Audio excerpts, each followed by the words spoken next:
என்ன விசல்? இன்றைக்கி ஸ்பெஷல் ரொம்பவே ருசியான பாசிப்பயிறு குழம்பு தான் பார்க்க போகிறோம். அதாவது பச்சை பயிறு. இது நம்ம இன்றைக்கி வறுத்து அரைச்சி வைக்க போகிறோம். ஸோ அது எப்படி செய்கிறதுன்னு பார்த்தாலும் ஒரு குக்கரில் நம்ம ஒரு கப் அளவுக்கு பச்சை பயிறு எடுத்து நல்லா வறுத்துக்கோங்க.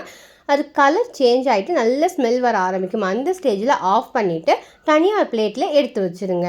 அதுக்கப்புறம் குக்கரில் ஆயில் சேர்த்துக்கோங்க. அது கூடவே ஒரு 10 வெந்தயம் சேர்த்துட்டு 5-6 பல் பூண்டு சேர்த்துட்டு கறிவேப்பிலை வெங்காயம் எல்லாம் சேர்த்துட்டு கொஞ்சமாக உப்பு சேர்த்து நல்லா வதக்கிக்கோங்க.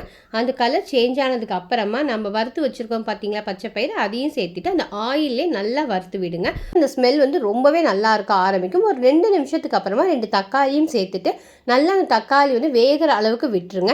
அது நல்லா வேகட்டும். அது கூடவே 2 ஸ்பூன் அளவுக்கு மிளகாய்த்தூள், 1/2 ஸ்பூன் அளவுக்கு மஞ்சள் தூள், கொஞ்சமாக பெருங்காயத்தூள், தேவையான அளவுக்கு உப்பு எல்லாத்தையும் சேர்த்துட்டு நல்லா வதக்கி விடுங்க. ஒரு நிமிஷம் ஆகட்டும். அதுக்கப்புறமா இந்த குழம்புக்கு தேவையான அளவுக்கு தண்ணியும் சேர்த்திக்கோங்க.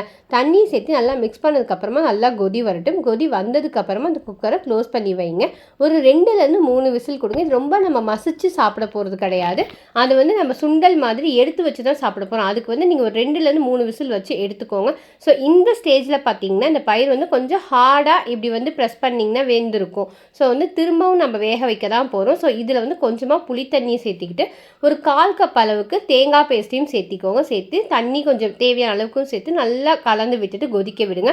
ஒரு 5லேருந்து 10 நிமிஷம் கொதிச்சு வந்துச்சுன்னா ஆயில் பிரிஞ்சு அந்த குழம்பு உங்களுக்கு ரெடியாக இருக்குது தெரியும். ஸோ இந்த ஸ்டேஜில் உங்களுக்கு இந்த பாசிப்பருப்பை எடுத்து பார்த்தீங்க, அதாவது பச்சை பயிரை எடுத்து பார்த்தீங்க அப்படின்னா சூப்பராகவே மசிஞ்சு வெந்திருக்கும். ரொம்பவும் மசியாமல் கரெக்டான பதத்தில் சூப்பராக இருக்கும். கண்டிப்பாக செஞ்சு பார்த்துட்டு எப்படி இருந்தது மறக்காமல் எனக்கு கமெண்ட் பண்ணுங்கள்.